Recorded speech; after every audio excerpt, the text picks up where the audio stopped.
Welcome back, everybody, to the Success Partner Podcast. I am your host, Daya Naef. And this is John Carter I have in my studio today. And as you can tell, we have been having a good time getting to know each other before the recording. John has a very unique background. He has gone from a nuclear submarine captain to a leadership coach. And he also has a very keen interest in leadership philosophy and constitutional law. And of course, we got off on a tangent there. But today we are bringing you John to speak about his coaching and give us some tips as leaders. John, please take it away. Yeah, thanks, Daya. Thanks for having me on your podcast. It's awesome to be here. And happy Veterans Day to all our veterans out there. We also talked about that a little bit this morning. So yes, my name is John Carter. I am the president and founder of a company called CoreX, where I focus on leadership coaching with my clients. I currently live in Idaho Falls, Idaho. I've lived here for about 7 years. I'm a served nuclear submarine captain. As Daya has mentioned, I have a PhD in nuclear engineering, multiple master's degrees, and I'm a real engineering and science geek. I have been my whole life, lifelong learner. Professionally licensed engineer with business and coaching credentials from top tier business schools. So what do I do now? My expertise really lends itself to work at the intersection between building high performing teams, leadership, technology, and business. So what I love doing is I love partnering with engineer and scientist executives from around the globe, quite frankly. We've done work with folks in Europe and in India and potentially their investors to provide certified executive business coaching, strategy development, fractional HR services, and team development to empower their ideas to market journey. So I help executives navigate the transition and growth and translate their brilliant technical ideas to team momentum and market value. So think of me when you have an engineer executive and you're looking to sharpen your team's leadership skills and provide sanity back to your life, right? Because many of my clients, they've started their business and this business has grown aggressively and they find themselves working 60, 70-hour weeks and they're growing their teams, but they haven't delegated a lot of that responsibility to their teams. They're still trying to teach their teams and train their teams. And life is hard. So my message is they don't have to do it alone. They can hire a coach. And behind me, actually, as a coach, stands an army of experts, and Daya being one of them, where I partner with fractional marketing, chief marketing, operations, you name it. A lot of experts behind me in terms of folks that can raise investment capital, attorneys that work in the merger acquisition space, intellectual property patent space, business space, and so forth. So if you bring me on as a coach, you're really bringing on an entire army of experts that can help you in your business journey to go to market with your ideas. So that's me, founder of CoreX. Daya, what other questions do you have for me? Yeah, I was gonna say I really relate to that. The people working in the business, on the business, not getting any sleep, not seeing their kids. Some things just take off, and next thing you know. But about your story, so like you've led teams in really high stakes environments, like being in the military, like that's thriving under pressure. Translate that for me to a success story that you've done in the leadership coaching world. So. Wow, translate that. Okay. Well, let me give you an example. So, Sure. working with a client that has aggressively scaled, is doing a fair and decent job at actually bringing value to the marketplace in a very exciting field of technology. But now they've kind of hit a wall, right? They've got a team that's working. They've hired brand new C-suite executives to take on the growing responsibility of an organization that has scaled from a $10 million revenue stream to almost 50 million in just a few years. Um, Very challenging, right? Very challenging space. And so now the question becomes recentering and maybe going back to some basics in terms of foundational mission, value systems, organizational culture, team development, where folks are teaming in a way that optimizes their overall output to the organization, right? Um, you can think of it in terms of sports analogies, where you have Okay. folks on the team, they each have a responsibility, but they have to work with each other to pull off a great play that results in the touchdown, right? And Mhm. oftentimes the CEO or the founder or the owner of the business is overwhelmed with these while they're dealing with the day-to-day responsibilities of what's going on in the organization. So the coach in my role really lets them refocus, provide a framework of delegation and team development so that they can perform at the levels they're really supposed to perform at. Right? Everybody levels up to the level they've been hired in at, and that doesn't happen overnight. It takes time, but with a plan, with some discipline, we see results in from months to 6 to 12 months with most clients. So it can be done, but it takes some structure. It takes coaching. It takes the folks that are leading the organization to have the discipline and commitment to see that plan through. But once they're on the other side, it's very fruitful. We're executives are happy with the journey they've undergone, and now their organizations are empowered to not just scale to where their ambitions want, their goals are, but even beyond that, they're now pre-positioned to continue scaling, and the growth is really limitless at that point because they understand the process and they've disciplined themselves and retrained the way they do business day to day. That was part of my background in the submarine force, working with these high performing teams, disciplined in their roles, but also infinitely committed to the teaming spirit of backing each other up, recognizing the strengths and weaknesses in the team, mitigating the weakness, amplifying the strengths to get over challenges together.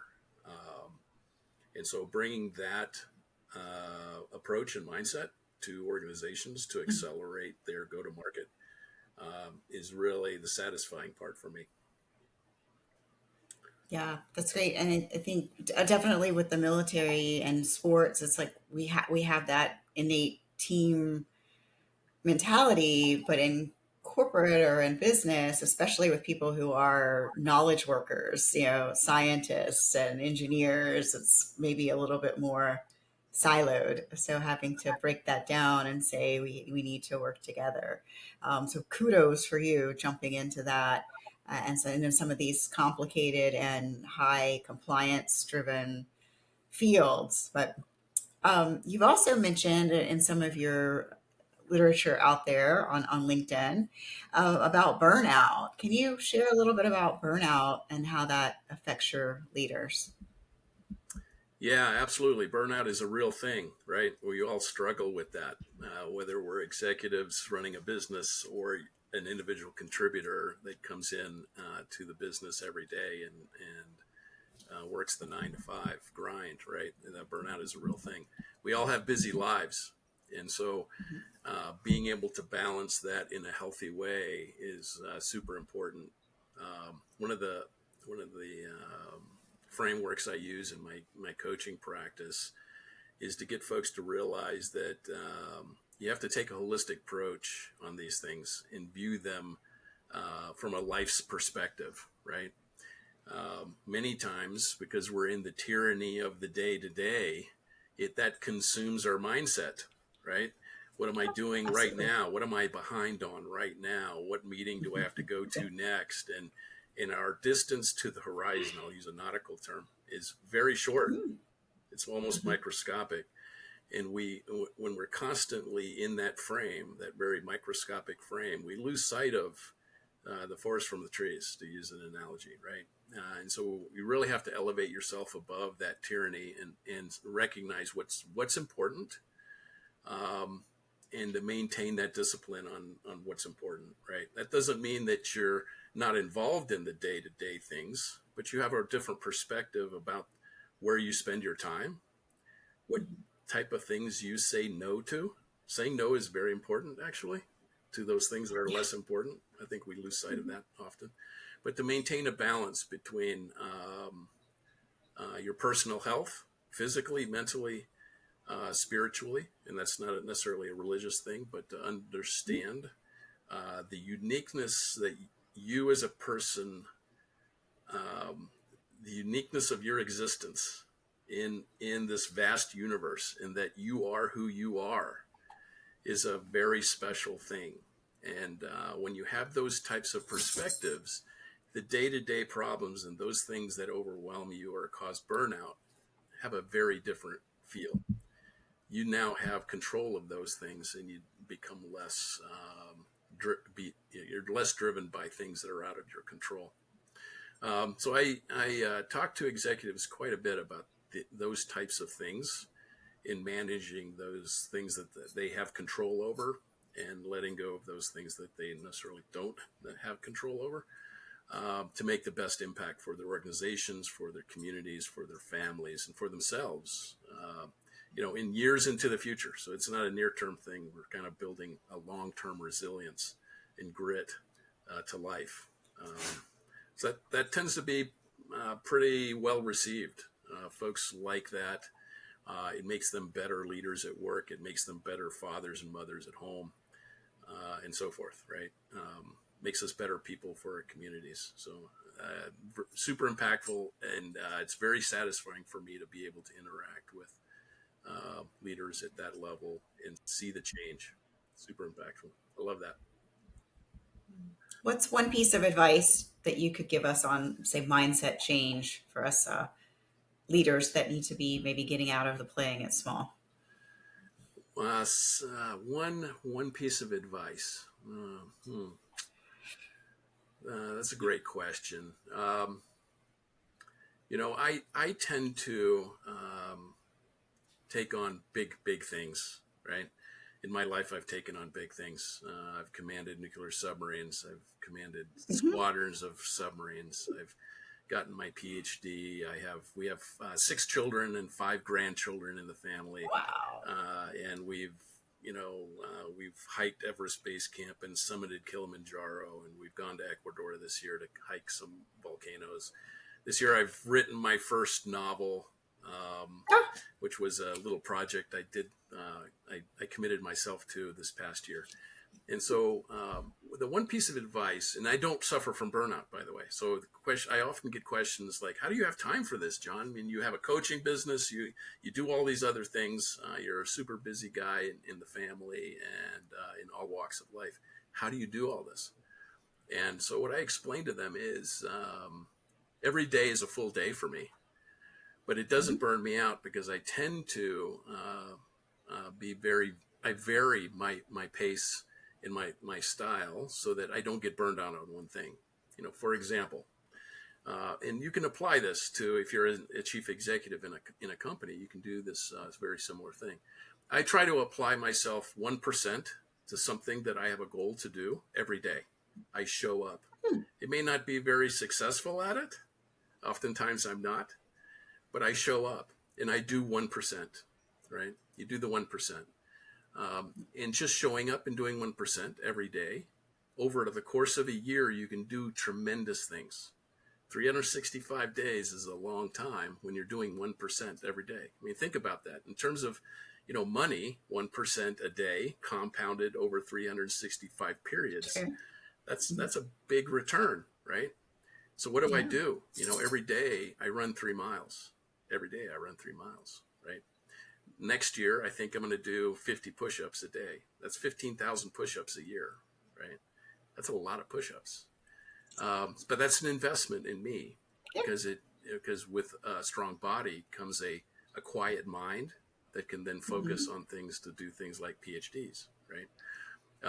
But and everyone's different. Everyone has different talents, different ambitions, different things that drive them. And I would challenge. My rule is I would challenge you to establish some goals to go work on those things and do 1% a day. And it may 100%.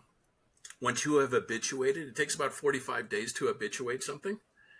On day 45 to 50, it's going to feel much more natural to you, and you will see the return on that investment, and it'll pay you back in droves. It'll be an amazing thing to watch the transition in yourself, in your mindset, as you overcome challenges and you now have time to go do things that you'd always love to do, whether it's playing an instrument or playing a sport or getting into better shape or losing weight or studying a topic like we talked about constitutional law that Mm-hmm.